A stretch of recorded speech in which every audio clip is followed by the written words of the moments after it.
Salut, c'est Romaric.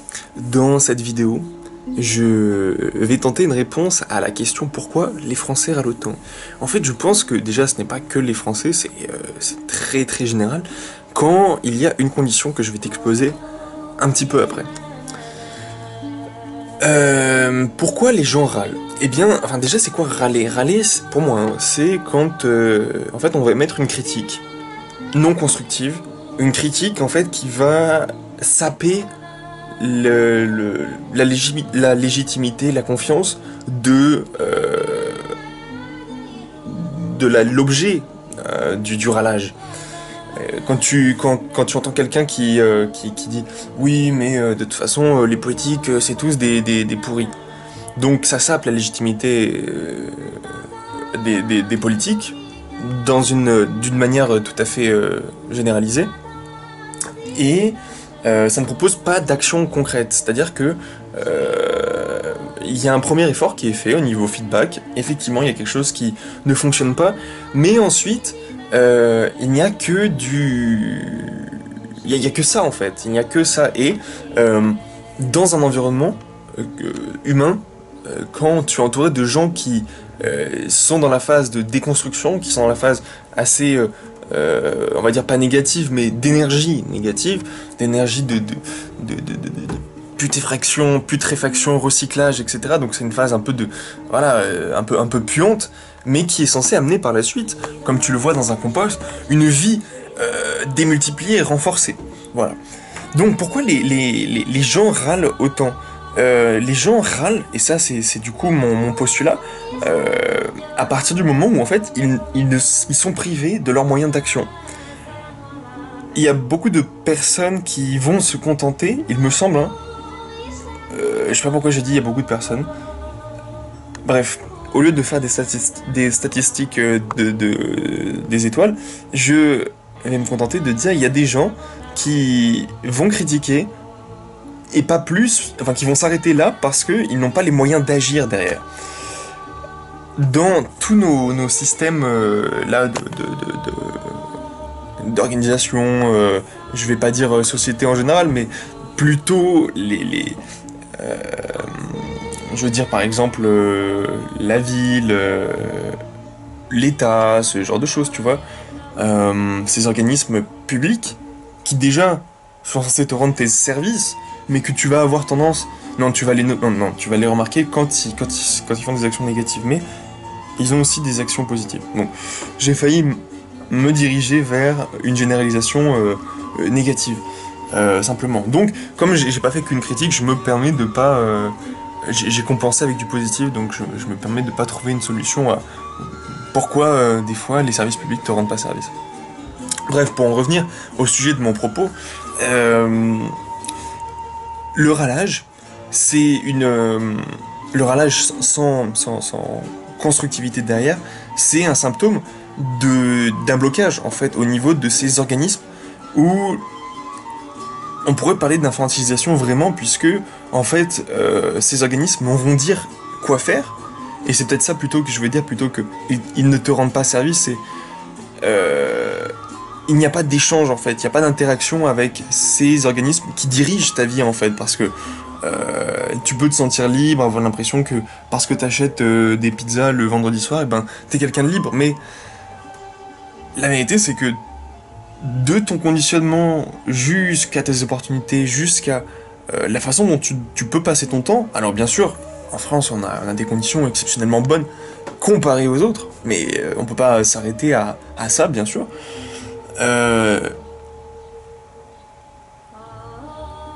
On est quand même vachement dirigé avec des gens qui nous écoutent pas en fait, qui ne font pas de feedback. C'est la gestion par des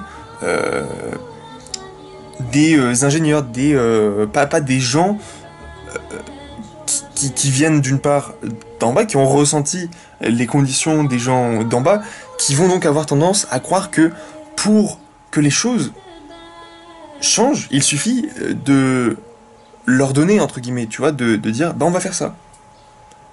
Et c'est ainsi que se crée une résistance au changement, voire même, si elle est un peu stimulée, cette peur, trop souvent, un blocage carrément, ce qui fait que la personne ensuite va être même dans une hostilité face petit à petit à toute forme de changement.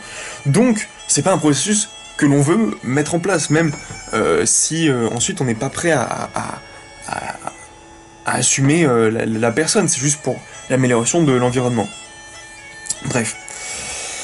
Donc, comment solutionner ce problème d'incapacité, d'handicap, non pas d'handicap, mais plutôt de voilà, l'absence d'interaction. En fait, à mon avis, hein, c'est tout à fait lié à l'éducation qu'on reçoit, du coup, où on te dit quoi faire et tu ne réfléchis pas. Il y a des gens comme ça qui vont se sentir très bridés toute leur vie, très frustrés. Tu vas le voir dans leurs attitudes, leur corps, leur manière de faire, qui vont... là, je suppute, hein, bien sûr, c'est une théorie. Mais comme le disait Joseph Gigot il y a quelques mois, finalement on suppute sur l'intérieur des gens, mais on ne sait pas ce qui se passe. Voilà. Bref, ma théorie, c'est tout de même que ces gens sont très frustrés de ne pas pouvoir agir à un moment de leur vie, enfants, adolescents, jeunes adultes, etc. Et du coup, ça va créer une frustration en eux, une sorte de colère, motivation qui va les pousser à chercher plus de pouvoir. Et en fait, quand ils vont se retrouver avec plus de capacité de faire des choses, ils vont complètement oublier, pas complètement oublier, mais en fait ils ont été tellement conditionnés déjà par réprobation dans leur enfance, mais ensuite pour arriver là où ils en sont, qu'une fois qu'ils sont en capacité, en mesure de changer, bah ils sont incapables de changer. Et donc ils râlent, eux aussi, parce que en fait il n'y a pas un niveau où tu peux changer les choses, parce que tout est bloqué en fait. Il y a un cercle invertueux, un cercle vicieux qui fait qu'on est tous bloqués à un endroit. Les industriels bloquent les collectivités publiques, qui bloquent les citoyens, qui bloquent... j'ai pas en tête quoi précisément, mais du coup ça se nourrit et il y a une inertie pas possible qui se crée. Alors cette inertie, elle est issue de mécanismes de l'évolution, je dirais de mécanismes écosystémiques qui empêchent... sur certains plans, bien sûr, il y a des plans sur lesquels un écosystème n'est pas préparé quand il y a une nouveauté trop importante. Donc il y a dans ce cas-là une phase d'adaptation beaucoup plus lente, voire une destruction de l'écosystème existant et remplacement par un nouveau... Voilà, bref, je vais m'arrêter là, mais... En fait, ce blocage, cette inertie, elle est là pour éviter des dépassements. En fait, elle coupe l'herbe avant qu'elle prenne une dimension extrême. Le problème de couper l'herbe trop tôt, c'est comme les poils, c'est plus tu les coupes tôt, et plus ils vont repousser de tu vois. Là, c'est d'autant plus vrai avec les plantes, je sais pas si ça marche avec les poils en fait, hein. Moi je pense pas, mais avec les plantes, je sais que ça marche. C'est-à-dire que tu coupes une tête, et il y a les deux secondaires, voire les plus secondaires, qui vont repousser. Et ça, c'est vrai d'autant plus avec ces trucs de pelouse, de chien dent là. Voilà, donc pour... arriver avec une illustration, maintenant que je fais du jardin devant, alors ce jardin il pourrait disparaître peut-être bientôt parce qu'apparemment on s'est trompé de parcelle et justement c'est un peu ça qui me fait faire cette vidéo, c'est que ce jardin qui s'est mis en place, il y a une communication qui est très compliquée, il y a plein en fait de singletons, je sais pas comment dire, d'individus qui agissent, qui décident par leur ego mais qui ne se synchronisent pas même au sein de leurs organismes. C'est-à-dire que moi, de mon point de vue de particulier, je vois qu'il y a une politique d'adoption, entre guillemets, parce que c'est le terme qui est employé ici, d'adoption de jardins, d'espaces verts pour en faire des jardins. Donc, je fais une demande, il y a plus de 2 ans, hein, et j'ai pas de réponse pendant 1 an et demi. Ensuite, donc là, je pars en voyage, ça me saoule. Non, c'est pas ça qui me saoule, mais d'autres choses me saoulent, donc j'essaie de partir, et quand je reviens, je vois qu'il y a des parcelles qui sont installées juste en bas de chez moi. C'est-à-dire même pas là vraiment où, initialement, on a demandé, c'est-à-dire on avait demandé un peu plus loin, mais on sait, les personnes avec qui j'ai eu des relations, des discussions à ce sujet dans la copropriété. Donc, entre guillemets, on nous propose, on nous oriente vers des parcelles... ok, moi, je suis très bien, peu importe, hein, de toute façon, tant qu'il y a de la terre, ça pousse. Je rencontre plusieurs personnes des espaces verts, je pense même que je suis en contact avec un peu toutes les strates, du mec qui fait la tonte, qui me dit qu'il faut que ça fasse un seul tenant, du mec qui fait le test des sols, initialement, hein, c'est le premier qui me dit qu'on peut commencer à mettre des piquets, et puis même la personne qui est dans les bureaux, qui du coup est complètement, tu vois, à l'opposé du mec qui fait la tonte. C'est ça du coup le problème, l'inertie, c'est que on se sépare en plus en individu, comment dire, un individu humain, mais aussi un individu du style. Pour moi, en tant que particulier, c'est ça que je veux dire, c'est que tout ça fait partie des services publics. Ça fait partie des services de la mairie. Mais dans la mairie, il y a ceux qui sont dans les bureaux, et puis il y a les techniciens, ceux qui vont vraiment les espaces verts, qui vont couper le truc. Et ce qui fait que ça prend des mois, et je rigole pas, ça prend des mois. C'est-à-dire que là, ça fait un mois que j'ai été appelé par justement quelqu'un dans les bureaux qui m'a dit que voilà, on allait faire une réunion, qu'il fallait que je fasse une demande spontanée, que j'ai fait le soir même, hein, et qu'il fallait que je me synchronise avec la personne à qui a été attribuée la parcelle. Il y a un site sur lequel tu vois une photo. Et sur cette photo, tu vois les parcelles sur lesquelles je me suis installé, et lesquelles le mec avant moi, 3 mois avant moi, s'est installé. Avant d'avoir l'autorisation, maintenant c'est légué. Donc en fait, tous les voyants sont ouverts, du point de vue individuel. Par contre, au point de vue des organisations, ça n'a pas été validé. On ne sait pas par qui. Ça n'a pas été validé par cette structure. Mais si tu veux, tous les individus sont OK. Le retour des dizaines de personnes qui sont venues me parler quand j'étais devant sont au vert. En fait, il n'y a personne qui est contre, si ce n'est potentiellement la personne qui a la responsabilité de la structure qui est responsable de ça. Tu vois ce que je veux dire? C'est-à-dire que là, j'ai eu un écho hier d'une personne qui m'a dit oui, dépêche-toi parce que peut-être que, en rigolant, entre guillemets, les jardins ils pourraient fermer parce qu'en fait c'était pas les bonnes parcelles. Et puis là, vendredi, il y avait quelqu'un vendredi matin, qui gueulait, tout ça, voilà, peut-être que ça pourrait disparaître. Donc, en fait, il n'y a aucune certitude de la part de cette personne qui va émettre une critique, enfin pas une critique directe, mais qui va saper ma légitimité, qui va saper ma confiance dans ce projet, sans proposer de nouveautés. Je veux dire, il y a des personnes comme ça, je les pardonne, surtout que je connais la personne dans l'idée qui est une personne très intéressante, mais je pense qu'il y a un problème de médium de communication qui aimerait dire peut-être ça m'embête que peut-être tout ce que tu fais va être détruit, mais à la place de ça, cette personne me dit tu vois, t'avais pas l'autorisation, donc ça va disparaître. Ce que je comprends, voilà, elle veut me donner entre guillemets une leçon, mais je comprends pas pourquoi elle le fait de cette manière, voilà. C'est comme elle parlait à une maman qui va m'aider à accueillir enfin qui vient entre guillemets m'aider à jardiner, mais elle cueille des pissenlits pour les manger, sachant qu'il y a des chiens qui sont autour. Et du coup, cette personne un peu incisive dont je te parle lui dit mais tu manges ça? Et elle lui dit bah oui, le pissenlit c'est bon pour le corps, etc. Et la personne lui répond oui mais là il y a des chiens, moi j'en mangerai pas. Donc ça sape la légitimité, la confiance. La personne, quand elle va manger ses pissenlits, la maman, elle va se dire ah peut-être que c'est pas bien. Donc en fait il y a comme une contagion de cette énergie négative, de cette énergie de l'inaction, parce qu'en fait ce qui se passe c'est que cette personne pas négative volontairement, sans doute c'est sans doute une très belle personne qui aime beaucoup les animaux, la nature, etc. Mais qui dans ses médiums, sa manière de parler, de concevoir l'humain, a une hostilité involontaire. Donc le mieux que moi je puisse faire, c'est avoir beaucoup de patience, de compassion, de tolérance, mais je peux pas m'empêcher par contre d'être heurté par ses propos, par ses actions. Ce qui fait que maintenant je doute même de la légitimité de mon projet, je doute de sa pérennité dans le temps, et donc aujourd'hui où j'ai beaucoup d'occasions, j'ai pas envie de semer des choses, j'ai pas envie d'investir beaucoup d'énergie parce que je suis un peu dans cette angoisse qui m'a été transmise, alors que si j'avais rien su, que j'étais resté avec ma vision objective des faits que j'ai constatés, mais qui est partiale parce que je n'ai pas l'ensemble des interactions qui ont été en tête, je veux dire, l'interaction qui ont été produites entre l'ensemble des acteurs du projet, de la mairie, des espaces verts, des particuliers.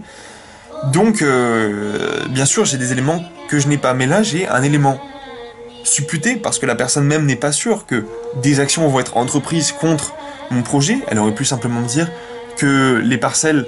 En fait, elle aurait pu se contenter de me dire que les parcelles, effectivement, qui avaient été attribuées, c'était celle-ci et celle-là, et que là, il y avait discussion à faire, et ça serait très bien passé. Mais là, j'ai, depuis hier, un peu cette angoisse, parce que, bien sûr, comme le dit le livre « How to Stop Worrying and Start Acting », non, and Start Living,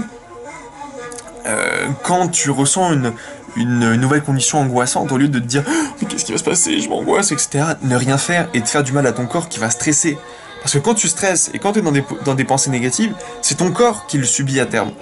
Donc, quand on me transmet ça, on fait du mal à mon corps. Et bon, j'essaie d'accepter ça, mais ensuite il faut que je fasse des heures de yoga, que je dorme, que je me détende, que je prenne soin de moi, etc. Donc ça baisse ma productivité. Peu importe, donc voilà. J'ai du mal à me projeter sur ce terrain, j'ai du mal à agir. Et je pense que c'est global pour toutes les personnes qui, en fait, au lieu de voir leurs efforts, entre guillemets, réduits à néant par ce mécanisme écosystémique d'inertie, de coupage, de déviance, pas de déviance, mais de nouvelles choses qui poussent, en fait, vont être bridés, vont à terme ne plus agir, vont avoir beaucoup d'énergie qui ne peut pas sortir, c'est ce que, voilà, stagnation, frustration, et la seule énergie qu'elles vont pouvoir faire sortir, c'est uniquement cette observation que les choses vont pas bien, cette critique.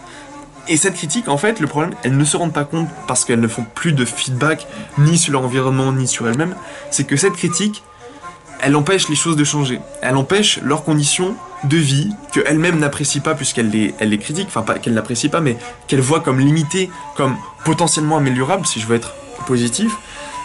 Et c'est ainsi, à une échelle humaine et plus à une échelle des organisations, que l'inertie se met en place. C'est-à-dire que toutes ces personnes pourraient discuter ensemble pour qu'il n'y ait plus de chiens qui pissent sur les pissenlits, pour que potentiellement on regarde que les espaces verts ne viennent pas tondre ça à la zeub quand nous on voudrait simplement discuter avec eux, tu vois, qu'on n'en fasse pas non plus une ZAD ou quelque chose comme ça, parce que il y a en face, dans les deux sens, une exaspération des particuliers. Bon là je me place de mon point de vue, mais je te dis ça fait des années, et pas qu'avec la ville, avec le syndicat de copropriété, avec en fait avec beaucoup d'organismes publics ou partagés qui nous déresponsabilisent, qui nous infantilisent parce que on attend d'eux qu'ils nous disent quoi faire, parce que on peut pas agir sans eux. Si on agit sans les consulter, nos actions sont coupées par la suite, et si on leur demande, il y a cette posture du papa, de la maman, des parents,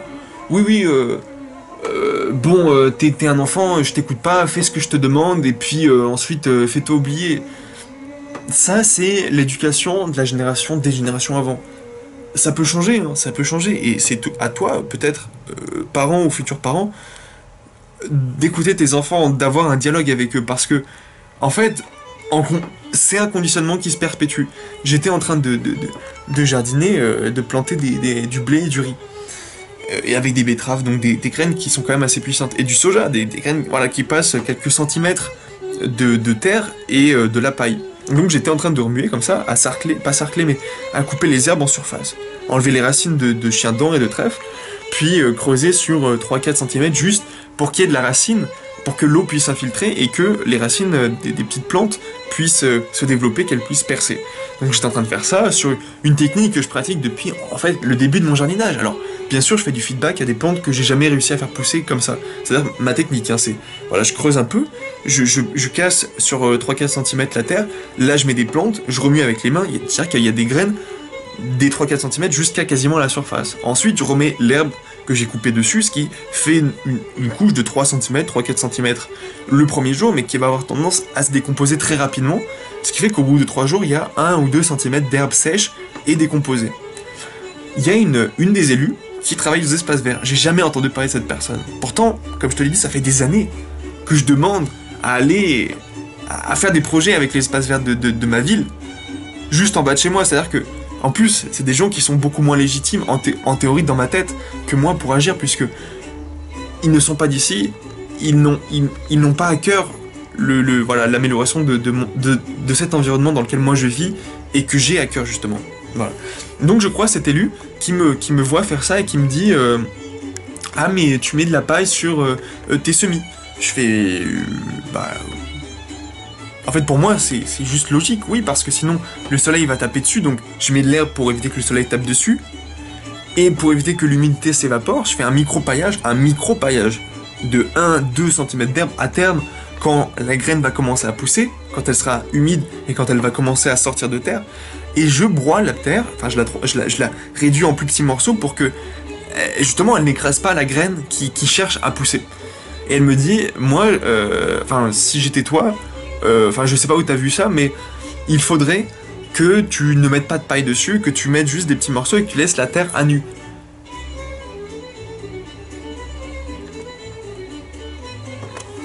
tu laisses la terre à nu.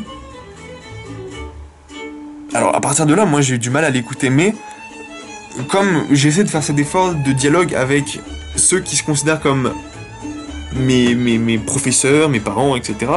Donc sous-entendu l'élu, avec sans doute une formation et des connaissances, mais des connaissances partielles, et c'est ça que la plupart des gens ont tendance à oublier. Moi, quand quelqu'un me dit, et j'ose croire que c'est la position dans laquelle je suis, vient me voir et me dit peut-être que tu devrais faire ça, je l'écoute et j'essaie d'adapter mon système de croyance, mon système plutôt de connaissances empiriques avec cette nouvelle chose que je vais tester par la suite. Mais là, quand cette personne arrive et me dit tu devrais faire ça, tu dois faire ça, et je lui dis mais je lui donne mes arguments qu'elle n'écoute pas et elle reste sur sa position, elle me dit quoi faire. Moi, j'ai pas envie de faire la chose. Très clairement, je vais pas laisser mes semis à nu, je vais pas laisser ma terre à nu parce que c'est haram, parce que je sais que c'est un des principes de base dans la nature. Quand une graine tombe par terre, elle n'est pas en contact direct, elle déjà n'est pas directement dans la terre tout de suite, à moins qu'un sanglier vienne gratter ou un rongeur ou un chien ou n'importe quoi. Elle est entre la terre, entre le sol et la couche de plantes au sol à travers laquelle elle est tombée lorsque la plante sur laquelle elle était l'a lâchée. Donc elle est pas dans la terre, elle est sous des plantes. Et c'est exactement ce que je fais. Moi, je me laisse, parce que je connais pas vraiment bien les graines que je manipule, c'est toujours des variétés un peu nouvelles, sauf 2-3 que j'apprécie, comme le sarrasin, comme le soja, les trucs comme ça. Je veux dire qui sont des plantes faciles et qui améliorent le sol et que j'ai testé et approuvé. Pour moi, hein, c'est mon style de culture. Et c'est surtout ça qu'elle a pas pris en compte, c'est que chacun son style. Chacun son style de développement web, hein, Cédric. Chacun son style de jardinage. Donc je plante des trucs qui poussent très bien à travers le paillage. Mais cet élu butait, sans doute parce qu'à une époque... Non, j'arrête de supputer comme ça, sa psychologie. Mais voilà, donc, elle a créé un blocage chez moi, que j'ai travaillé ensuite, que j'ai composté, et j'ai dit, ok, peut-être qu'il faudrait que j'améliore un peu la chose. Donc, voilà. Ce que je fais... Déjà, avec mon testage, comme je te disais, d'expérimentation de nouvelles graines, c'est que comme je mets les graines et que je remélange après les avoir mis, donc sur 3-4 cm, il y a des graines. Il y a des graines qui sont à 4 cm de profondeur, il y en a qui sont à 0 cm de profondeur juste sous la paille. Donc, il y a plein de conditions différentes. Il y a forcément des graines qui vont percer. Sauf des graines que j'ai jamais réussi, et peut-être que là, je vais tester sa technique, comme amarante, comme aroche, j'ai pas l'impression que ça pousse chez moi. Peut-être parce que c'est une graine trop fragile, peut-être que je devrais les faire en godet ou en clayette avant. En clayette, je sais plus si c'est le terme. Voilà. Bref, donc il faut qu'il y ait un échange. Mais quand on se met dans une posture de blocage, peu importe les raisons passées, quand on veut pas écouter l'autre ne t'écoute pas. Si tu veux que les postures, que l'environnement change, il faut écouter les autres. Et moi, ce que je reprocherais maintenant à ces organismes publics, c'est que je peux pas les écouter, je peux pas savoir ce que eux veulent, je connais pas leur vision. Je peux pas leur transmettre ma vision, je peux pas leur transmettre les projets que j'ai envie de faire, et du coup, je comprends pas leurs projets. Et c'est comme ça que se créent les conflits, c'est comme ça que se crée la mauvaise volonté, puisque ils vont voir que je fais mon potager, ils vont pas apprécier, et sans doute énervés, parce que en fait, attends, tout ça c'est une question d'ego, c'est pour ça que je te dis que c'est des individus. Il y a sans doute le mec d'Espaver que j'ai pas rencontré, qui est entre le mec des bureaux et le technicien supérieur qui fait les prélèvements, machin, que j'ai pas rencontré, et c'est lui qui va se dire, ça c'est ma responsabilité, on aurait dû me demander, j'apprécie pas que mes enfants me demandent pas, moi alors je vais mettre une tarte, je vais couper son potager, et du coup, mauvaise ambiance, etc. Parce que moi, effectivement, j'étais un peu provocateur, même si, de mon point de vue, je me sens même pas dans de la désobéissance civile, puisque ça a été validé par plusieurs acteurs qui, il me semble, ont la responsabilité de la chose. Voilà. Bon, tout ça pour dire qu'il y a une mentalité à développer chez tout le monde, et c'est ça l'aspect constructif que je vais te laisser pour pas être que dans la critique, et que moi-même j'essaie d'appliquer, c'est que il faut essayer d'ouvrir le dialogue. Il faut chercher les gens qui ont les responsabilités, avec qui il faut parler, et leur dire j'ai envie de parler avec toi, j'ai pas envie de faire les choses contre toi. Ce que je fais, je le fais pas contre toi, je le fais parce que j'ai envie. En fait, je vais pour les choses. J'ai une vision qui me semble être positive pour mon environnement, et donc je vais dans ce sens-là. Si j'attends que les organismes publics me répondent, alors je suis foutu. Je vais pas attendre automne, je vais pas attendre 6 mois pour faire mes semis de tomates, parce que ça n'a pas de sens. On vit dans un environnement qui est complètement hors sol, qui ne prend pas en compte des choses simples. Bordel, notre civilisation est conçue, se base sur l'agriculture. Si on est à ce point détaché de ces cycles primaires, si on est à ce point détaché de où vient notre nourriture, parce que quand t'as cette meuf qui dit « Oui, il y a des chiens qui pissent dessus, les sols, machin, c'est pollué, il y a des voitures autour. » Mais est-ce que tu vois où ta nourriture est produite? Elle est produite dans des champs qui sont à côté de périphériques. Elle est produite avec des engrais chimiques dont tu connais pas les conséquences à long terme. Tu sais pas à quel point ça reste longtemps dans ton corps. Tu sais pas à quel point ça reste longtemps dans les sols. Donc, ne soyons pas que négatifs. Soyons ni positifs ni négatifs.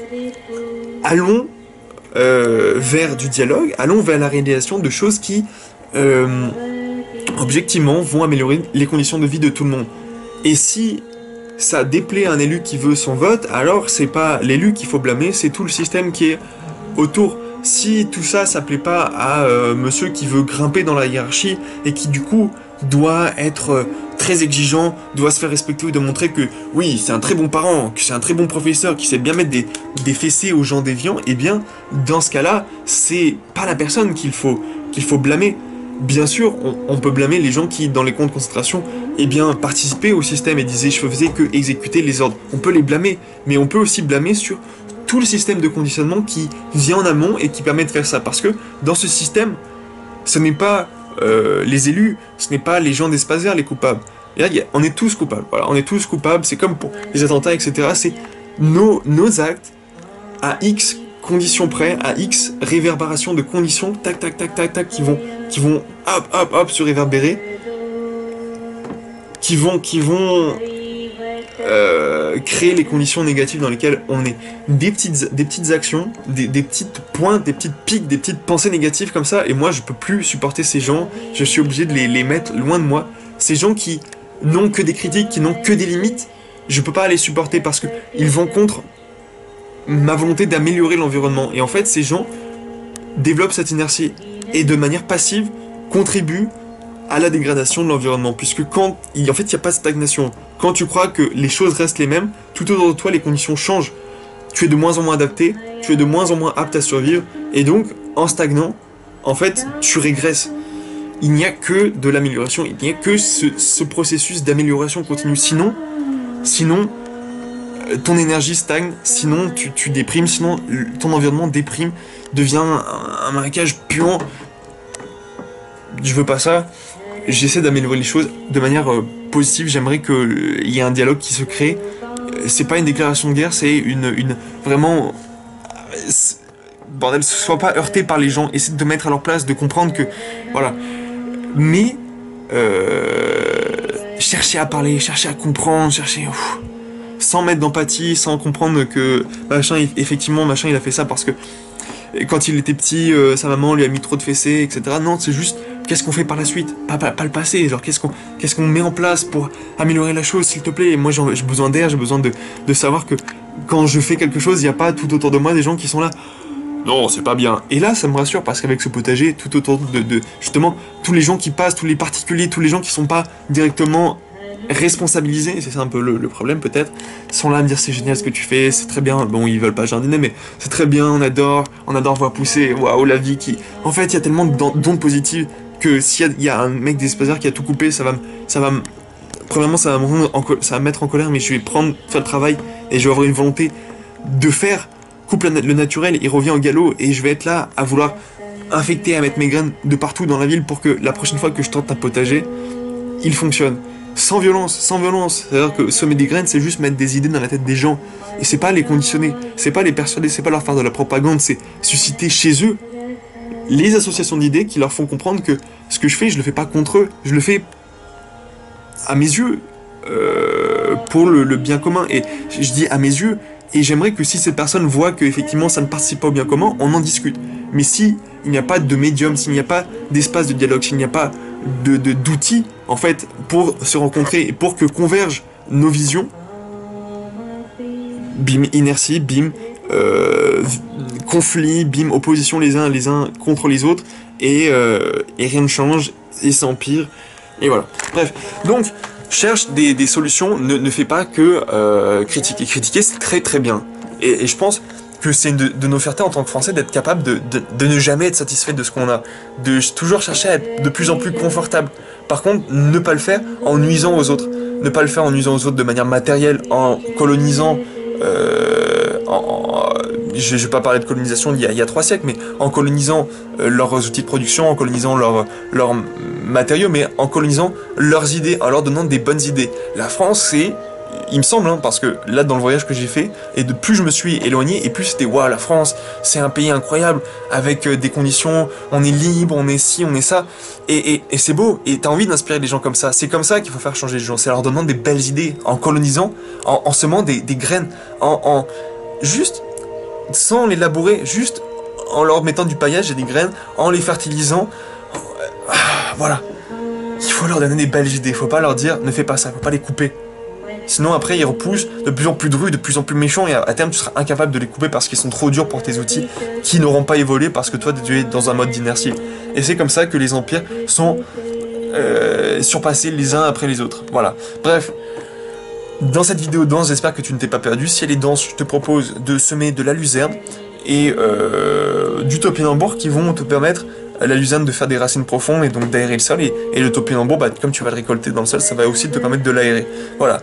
Belle création, belle critique et proposition, design, conception, proposition, communication surtout. N'agis pas trop, sauf en dernier recours, quand vraiment il n'y a plus d'autre solution que d'agir. Sinon, fais de la conception pour ne pas brusquer les gens et accompagne le changement. Voilà, ne fais pas les choses comme tu crois simplement qu'elles sont, mais fais-les pour susciter le dialogue. Salut.